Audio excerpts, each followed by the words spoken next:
Hello, in front of me I've got Turtle Beach Stealth 600 Gen 2.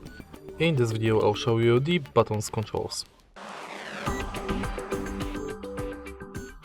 In the beginning, take a look at the headphones, and right here on the left air cup we've got few buttons. Let's start with the top. Right here we've got two buttons we can roll upwards and downwards. Thanks to this one we can change game volume. Thanks to this one we can change chat volume. If you press mode button, you'll change the equalizer preset.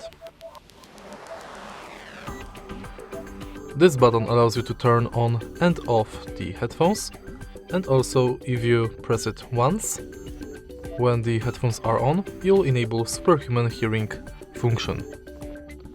Here we've got the pairing button, and of course this is the outlet to charge your headphones. If you find this video helpful, please leave like, comment and subscribe.